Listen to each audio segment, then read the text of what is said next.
ya kamata.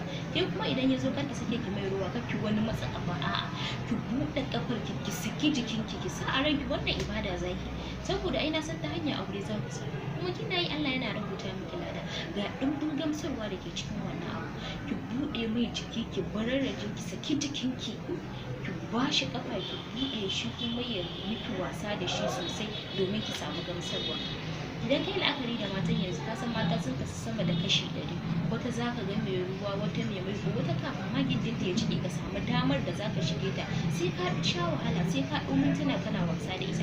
Amma ga babban abin da za ka fara yi, da ka fara taɓa wannan guri, gindin nan zai jike.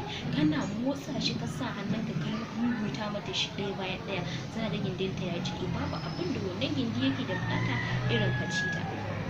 Da ya jike kuma mai rage, za ga ita ma da kanta tana buƙata, tana baka kanta, tana tura maka shi, tana gaci ta kaci ta, domin ka riga ka taɓa mata ƙarshen jin daɗi. Wannan shine ƙololuwar jin daɗi a jikin mace, musamman ma idan ka kama ka tsotsa, ka tsotsa, ka tsotsa, ka tsotsa, wannan ka riga ka gama mallake matarka.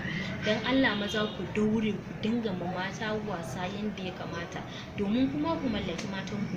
Idan har ka iya biya mata buƙata, ba za ta taɓa saduwa da wani namiji ta ji daɗin shi kamar yadda take jin daɗin ka ba. Misali, idan ka zo kai mata wasa da shi, ka tsotse shi, ka lubuta shi, hankalin zai tashi, kuna fara saduwa, to za ta gamsu 100%. Ma'ana za ta samu biyan buƙata fiye da yadda kake mata a baya kafin ka fara mata wasa da wannan abu. Dan Allah maza ku daure domin ku kare mutuncin matanku, ku kange su daga faɗawa halaka, ma'ana ku kange su daga fita neman wasu maza a waje. Me ke sa mata su faɗa lesbian, su faɗa bin wasu maza a waje? Rashin gamsuwa ne daga wurin mazajen su. Amma yanzu idan ka daure, ko da a ce baka da juriyar saduwa, ya zama kana da juriyar gwagwarmayar wasa da mace. Shi wasa babu abin da yake kawo irin ya kawo sha'awa kusa. Idan kuma sha'awa ta riga ta matso kusa, kenan ka ga saduwa cikin minti kaɗan duka mu kun samu biyan buƙata. Ka iya mata wasa da wannan ɗan tsoka na cikin gindinta, ka lubuta, ka jijjiga, ka tsotsa, ka murza ta yadda ya kamata.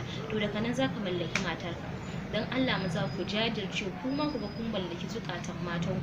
Ki ji wata tana ai mijina jarumi, kaga har sunaye ma iri-iri ana kiran namiji. Ka ji wata tana jarumi na, gwarzo na, annuri na, ga dai sunaye ne. To duk ta ina wannan sunayen yake fara samun tushe? Ta gurin gamsuwa ne a gari.